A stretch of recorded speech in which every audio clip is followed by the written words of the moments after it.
Snake king island মুভিটির শুরুতে আমরা চারজন ব্যক্তিকে দেখতে পাই যাদের কাজ হলো সাপকে ধরে তাদেরকে বিক্রি করা। অর্থাৎ এরা চারজন হলো সাপের শিকারী। এখন এরা চারজন সাপ শিকার করার জন্য একটি ভয়ঙ্কর জঙ্গলে যায় যার নাম হলো স্নেক কিং আইল্যান্ড। এরপর এদের চারজনের মধ্যে একজন ব্যক্তি যার নাম হলো ওয়াং, সে একটি মুরগিকে বেঁধে সেটিকে কাজে লাগিয়ে সাপ শিকার করার পরিকল্পনা করতে থাকে এবং মুরগিটিকে একটি বড় গর্তের মধ্যে ফেলে দেয়।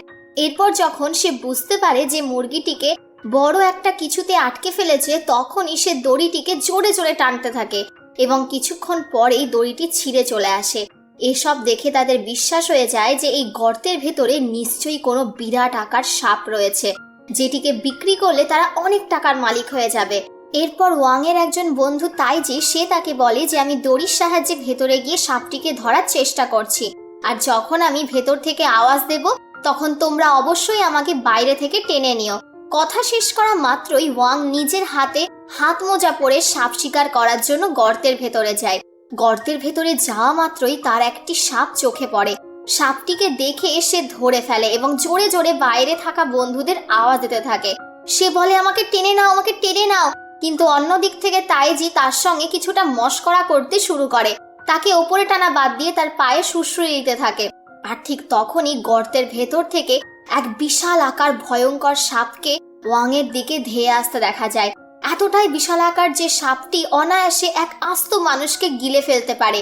চোখের সামনে সাপটিকে দেখে ওয়াং প্রচন্ড ঘাবড়ে যায়, সে ভয় পেয়ে যায় এবং জোরে জোরে চিৎকার করতে থাকে। বন্ধুদের বারবার টেনে নেওয়ার কথা বলে আর ছটপট করতে থাকে। সেই মুহূর্তে তার বন্ধুদেরও মনে হয় যে হয়তো ওয়াং সত্যিই কোনো সমস্যায় পড়েছে, তার জন্য তারা ওয়াংকে ওপরের দিকে টানতে থাকে। কিন্তু অপরদিকে সেই ভয়ঙ্কর সাপটি ওয়াংকে টেনে নেয় এবং তাকে গিলে খেয়ে ফেলে। এরপর তার বন্ধুদের মধ্যে একজন ব্যক্তি ওয়াংকে খোঁজার জন্য তার হাত গর্তের ভেতরে ঢুকিয়ে দেয়, কিন্তু ইতিমধ্যে একটি ছোট্ট সাপ লোকটিকে কামড়ে দেয়। এরপর তাদের মনে হয় যে সত্যি এর ভেতরে হয়তো কোনো বিশাল রাক্ষস বা কিছু রয়েছে, এই জন্য তারা সেখান থেকে দৌড়ে পালিয়ে যায়। রাত্রিবেলায় এই তিনজন শিকারী নৌকো করে এই জঙ্গল থেকে পালিয়ে যেতে থাকে। তারা প্রত্যেকে প্রচন্ড ভীত হয়ে থাকে আর সবাই তাইজিকে দোষ দিতে থাকে, কারণ তারা বলে যে তার জন্যই আজকে ওয়াং মারা গেল। কিন্তু ঠিক তখনই তাদের মনে হয় যে তাদের নৌকার খুব কাছে কিছু একটা জিনিস চলে এসেছে। তাদের নৌকা জোরে জোরে নড়তে থাকে এবং তাদের মনে হয় যে হয়তো সেই ভয়ঙ্কর সাপটি সেখানে চলে এসেছে। বোটের মারাত্মকভাবে কাঁপার ফলে একজন শিকারী জলের ভেতরে পড়ে যায় আর সাথে সাথেই ভয়ঙ্কর সাপটি তাকে সেখানেই মেরে ফেলে। এই সমস্ত কিছু দেখে তাইজি প্রচন্ড ঘাবড়ে যায় আর মুহূর্তের মধ্যেই সাপটি তাইজিকেও খেয়ে ফেলে। আর এখন শুধুমাত্র একজন শিকারী বেঁচে রয়েছে যার নাম বোম্যান। সে এতটাই ভয় পেয়ে যায় যে সে পাগলের মতন আচরণ করতে থাকে। আর ঠিক তখনই সাপটি তার চোখের সামনে চলে আসে আর তখন আমরা দেখতে পাই যে নৌকোর ওপরে একপাশে একটি ক্যামেরা চালু অবস্থায় পড়ে থাকে আর এই সমস্ত কিছু রেকর্ড করতে থাকে। আর শেষ পর্যন্ত সাপটি শেষ শিকারীটিকেও প্রাণে মেরে ফেলে। এরপর সিন এখানে পরিবর্তন হয় এবং আমরা এই মুভির প্রধান চরিত্র চেন ঝ্যাংকে দেখতে পাই, যে কিনা সাপ ধরার জন্য একটি বাড়িতে যায় এবং বাড়িতে গিয়ে সে দেখে যে বাড়ির ছোট্ট বাচ্চা এবং তার বাবা ভয়ে একপাশে বসে রয়েছে এবং সামনে বিশাল আকার একটি সাপ, এবং তার সাথে সাথে সাপটি চেন ঝ্যাং এর দিকে আক্রমণ করতে চায়। কিন্তু চেন ঝ্যাংও সাপ শিকার করতে পটু, তাই সে কায়দা করে সাপটিকে শেষ অবধি ধরে ফেলে এবং বাচ্চাটিকে ও বাবাটিকে বাঁচিয়ে নেয়। ঠিক তখনই ঝ্যাং এর কাছে তার বন্ধু মরফিন দেখা করতে আসে এবং তাকে জানায় যে তার বন্ধু বোম্যানের কিছু হয়েছে এবং ঝ্যাংকে তার মোবাইলে একটি ভিডিও দেখায়। ভিডিওটি দেখিয়ে মরফিন বলে যে আমাদের বন্ধু মারা গিয়েছে। যারা যারা জঙ্গলে শিকারের জন্য গেছিল তাদের মধ্যে একজনের দেহ নদীর ধারে পাওয়া গেছে। সে এটাও ঝ্যাংকে জানায় যে তারা সাপ ধরার জন্য একটি ভয়ঙ্কর খতরনাক স্নেক আইল্যান্ডে গিয়েছিল। এরপর আমরা খবরে একজন ব্যক্তিকে দেখতে পাই যার নাম হলো বেন। সে জানায় যে সে স্নেক কিং আইল্যান্ডটিকে একটি ইকো ট্যুরিজম প্লেসে বদলাতে চায়, যেখানে লোক ঘোরার জন্য আসতে পারবে। আর এই প্রজেক্টটি করার জন্য বেন অনেক টাকাও কাজে লাগিয়ে দিয়েছে। আর এইদিকে আমরা ঝ্যাংকে দেখতে পাই যে কিনা সাপ বিভাগের লোকজনদের কাছে যায়। সে সেখানে উপস্থিত সবাইকে জানায় যে জঙ্গলে যে সাপটিকে দেখা গিয়েছে তার উচ্চতা প্রায় 15 ফিট আর এই রকম ধরনের সাপ আগেকার সময় দেখা যেত। যেগুলো হলো আকারে বিশাল। আর এই ভিডিওতে স্পষ্ট দেখা যাচ্ছে যে এই সাপটির আকারও বিশাল, আর এই সাপটি বোম্যানকে মেরেছে। ঠিক তখনই সেই মিটিংয়ে বসে থাকা একজন মহিলা, যার নাম ঝৌ, সে বলে যে এরকমটা হওয়া অসম্ভব, কারণ টাইটান পাইথন ধরনের বিশাল আকারের সাপ বহু বছর আগে বিলুপ্ত হয়ে গেছে। আর ঠিক তখনই জ্যাং সবাইকে সেই ভিডিওটি দেখায়, আর ভিডিওটিতে টাইটান পাইথনকে দেখে সবাই প্রচন্ড অবাক হয়ে যায়। এরপর জ্যাং জানায় যে সে স্নেক কিং আইল্যান্ডটিকে স্নেক কিং রিজার্ভ সেন্টারে পরিণত করতে চায়, কারণ সেই জায়গাটি পর্যটকদের জন্য মোটেও সুরক্ষিত নয়, কারণ সেখানে অনেক বিষাক্ত ভয়ঙ্কর বিশালাকার সাপ রয়েছে। এরপর ঝৌ জ্যাং এর ব্যাপারে অনেক কিছু তদন্ত করে, আর সে জানতে পারে যে জ্যাং একজন প্রাক্তন মিলিটারি অফিসার, যে কিনা স্নেক কিং আইল্যান্ডের লিডারও বলা হয় তাকে। আর এইদিকে আমরা দেখতে পাই যে বিজনেসম্যান বেন জিন ইউনের সাথে দেখা করতে যায়, আর জিনও নিজেকে স্নেক কিং আইল্যান্ডের লিডার বলে দাবি করে। সেখানে কিছু কথোপকথন হওয়ার পরেও এবং তার দলবল হঠাৎ করে রেগে যায়। বেন জিনকে জানায় যে জ্যাং শীঘ্রই স্নেক কিং আইল্যান্ডে গিয়ে রিসার্চ করতে চলেছে, আর এমনটা হলে সে টাইটান পাইথনকেও পেয়ে যাবে, যার ফলে তার সমস্ত ইনভেস্টমেন্ট নষ্ট হয়ে যাবে। এরপর সে জিন ইউনকে বলে যে তুমি যদি তাকে আটকে নাও তাহলে আমি তোমাকে অনেক সোনা দেব, আর নিজের কথা মতো সে সেই গ্যাংস্টারটিকে অনেক সোনা দেয়। এরপর জিন ইউন বলে যে আর চিন্তা করার কোনো দরকার নেই, সামনেবার সরকার যখন সেখানে রিসার্চ করবে তখন তারা কোনো টাইটান পাইথন পাবে না। অন্যদিকে আমরা দেখতে পাই যে জ্যাং, জো এবং মরফিন সেই আইল্যান্ডের উদ্দেশ্যে রওনা দেয়, আর তারা সেখানে জিন ইউনের কিছু লোকজনকে দেখতে পায়। এরপর আমরা জিন ইউন এবং তার লোকজনকে দেখতে পাই, যারা কিনা সেই আয়ারল্যান্ডে নিজেদের জিনিসপত্র গুছিয়ে নিয়ে চলে আসে। তারা সবাই মিলে সেখানে ক্যাম্প লাগিয়ে দেয়। অনেক লোক সেখানে নিজেদের কাজ শুরু করে দেয়। আসলে জিন ইউন এই আয়ারল্যান্ডে সাপদের ধরে তাদের নিয়ে কালোবাজারি করে। ইতিমধ্যেই তাদের সবার মধ্যে একজন ব্যক্তি, যে কিনা কাজ করছিল, সে বাথরুম করার জন্য জঙ্গলের এক ধারে চলে আসে, আর সেখানে একটি কুকুরকেও দেখা যায়, যে কিনা কিছু একটা উপলব্ধি করতে পারে আর জোরে জোরে ঘেউ ঘেউ করতে শুরু করে। ঠিক তখনই সেখানে একটি সাপ চলে আসে এবং সেই লোকটিকে ছোবল দিয়ে দেয়। এরপর লোকটি প্রাণে বাঁচার জন্য ছুটতে ছুটতে নিজেদের ক্যাম্পে চলে আসে। এরপর আমরা সেই সাপটিকে দেখতে পাই, যেটি হলো এক বিশাল আকার কিং কোবরা। সবকিছু দেখে যে যেদিকে পারে ছুটে পালিয়ে যায়, আর কিছুক্ষণের মধ্যেই সেই লোকটি আবারও সাপের মুখোমুখি হয়ে যায়, যাকে আবারও চোখের সামনে দেখে লোকটি প্রচন্ড ভয়ে কেঁপে ওঠে। আর ঠিক তখনই ক্যাম্পের ভেতর থেকে 3 ভাই বোন বেরিয়ে আসে, যাদের নাম হলো আলিয়া, জন এবং ইয়ং। 3 জনাই সাপ ধরতে পটু। এরপর জং খুব শান্তভাবে কিং কোবরাটির কাছে গিয়ে কায়দা করে সাপটিকে ধরে ফেলে এবং কিং কোবরাটিকে জিন ইউনকে দিয়ে দেয়। আর ঠিক তখনই জ্যাং, জো এবং মরফিন সেখানে এসে উপস্থিত হয়। জ্যাং জিন ইউনকে বলে, তুমি এখানে কি করছো? কথাটি জিজ্ঞাসা করার পরে সে কিং কোবরাটিকে জিন ইউনের থেকে চায়। সে তাকে বলে যে তোমার পক্ষে এই কালোবাজারি ধান্দাটা বন্ধ করাই শ্রেয় হবে। এরপর জিন ইউন নিজে তাকে সাপ দেওয়ার বদলে তাকে অপমান করতে শুরু করে।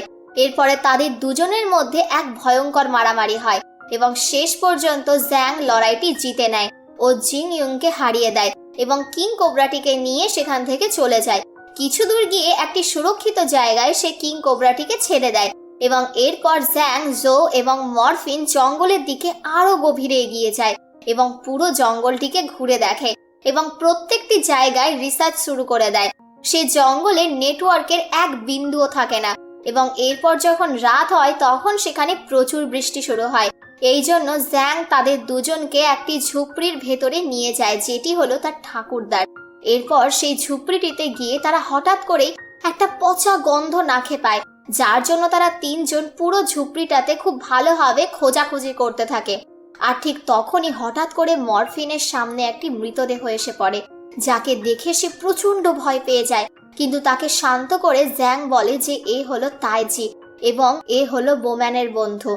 আর ঝাও বলে যে টাইটান পাইথনটি একে গোটা গেলে ফেলেছিল আর সেখানে এসে পুরো দেহটাকে বমি করে দিয়েছে, আর এত সময় ধরে জলে থাকার জন্য দেহটি কেমন যেন পচে গেছে।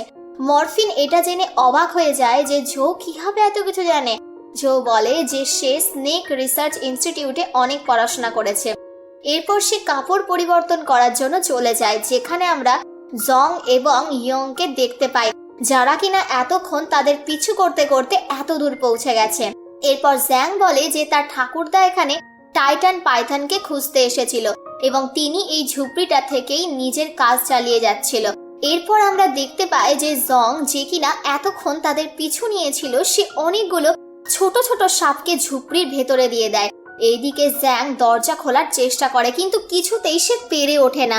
এরপর মরফিন একটি সাপকে দেখতে পায় আর জ্যাং খুব সহজেই সাপটিকে ধরে নেয়, কিন্তু অন্য আর একটি সাপ মরফিনকে কেটে নেয়। আর অন্যদিকে ইয়ং কে আমরা দেখি জওকে বাইরে টেনে নেয়। এদিকে জ্যাং মরফিনকে স্নেক অ্যান্টিডোট দিতে যায়, কিন্তু বাইরে থেকে জং একটি বন্দুক দিয়ে তাকে একটি ইনজেকশন করে দেয়।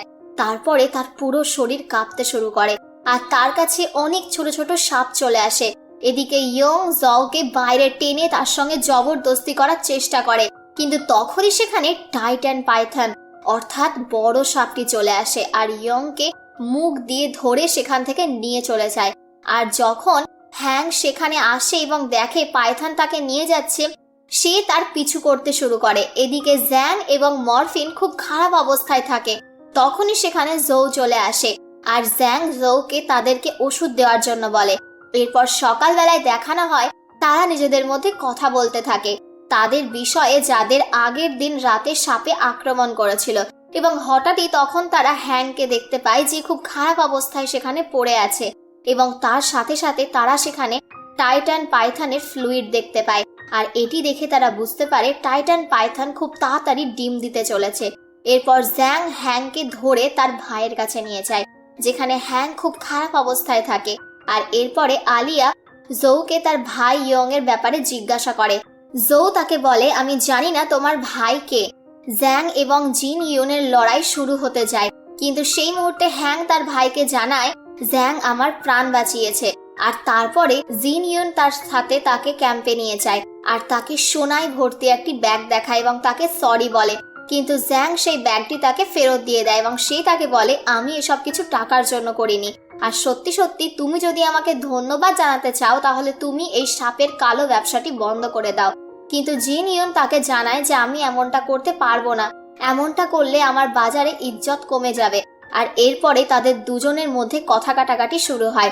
এরপর জ্যাং তাকে বলে তুমি এইসব কাজ বন্ধ করে দাও।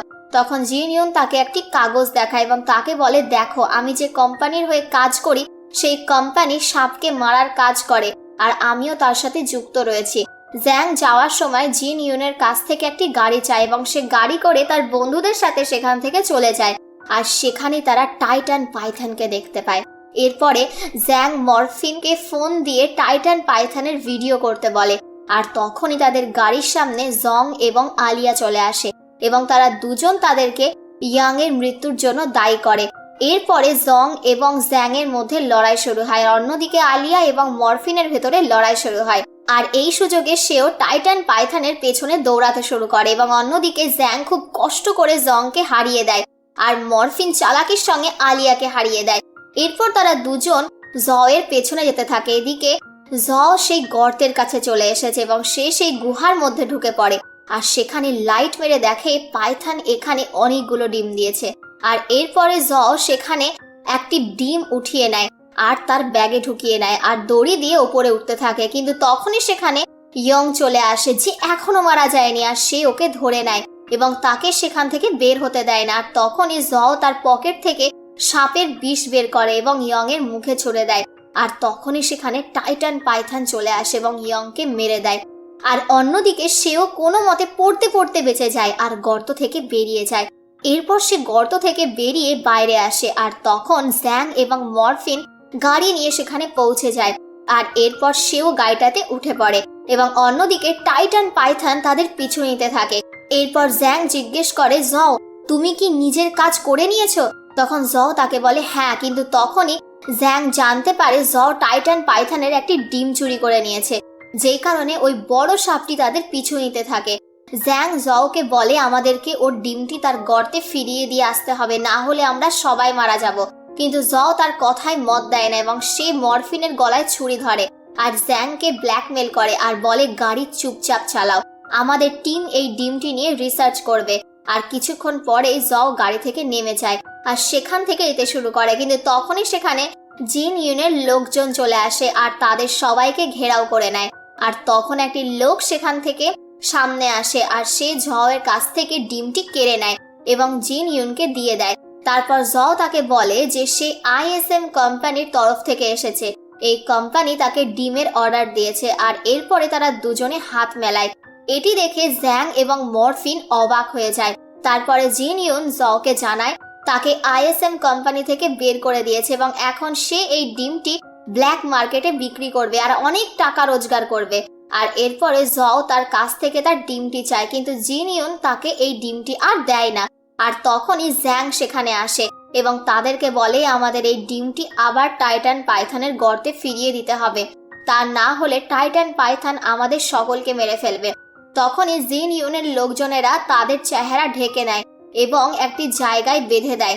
আর এরপর তারা তাদের দুজনকে খুব মারধর করে এবং ঝওকেও অনেক কষ্ট দেয়। আর এরপরে তারা মরফিন এবং জ্যাংয়ের উপরে কালো জল ঢেলে দেয়, যেটি শুকে টাইটান পাইথন সেখানে চলে আসে এবং জিন ইউনের লোকেদের মারতে শুরু করে। আর এরপর জিন ইউন নিজের ক্যাম্পে ফিরে আসে এবং ঝওকে সঙ্গে করে নিয়ে আসে আর সিসিটিভি ক্যামেরার মাধ্যমে সবকিছু লক্ষ্য করে রাখে।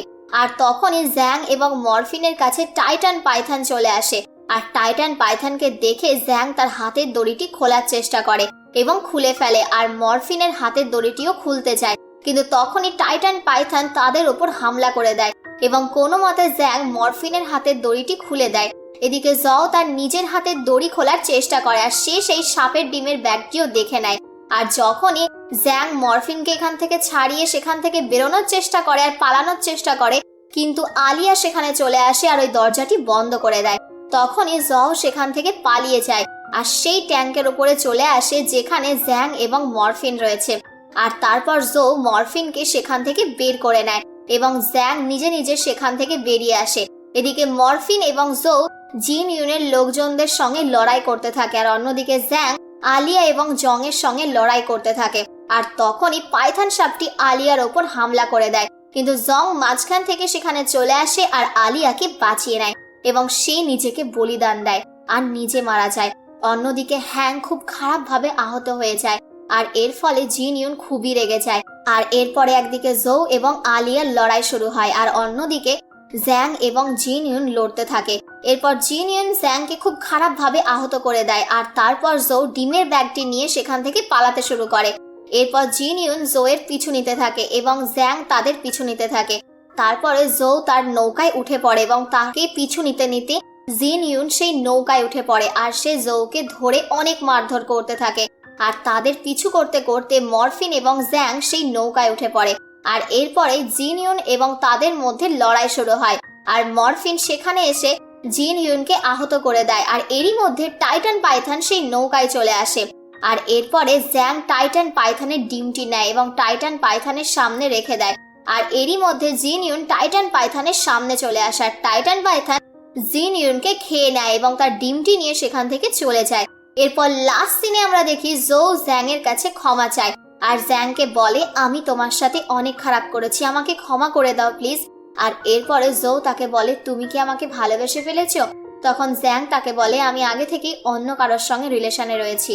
আর এরপরে জ্যাং বলে ঝওকে স্নেক আইল্যান্ড এর ইনভেস্টিগেশনের রিপোর্ট লেখা উচিত, যে স্নেক আইল্যান্ড পুরোপুরি সাপে ভরপুর আর এটি ঘোরার জন্য পুরোপুরি অসুরক্ষিত। আর তারা সকলে নিজেদের মধ্যে স্থির করে যে তারা এখানে ঘটে যাওয়া ঘটনা কাউকে জানাবে না, অর্থাৎ তারা এটি গোপন রাখবে। আর এটির মাধ্যমে মুভিটি এখানেই শেষ করা হয়।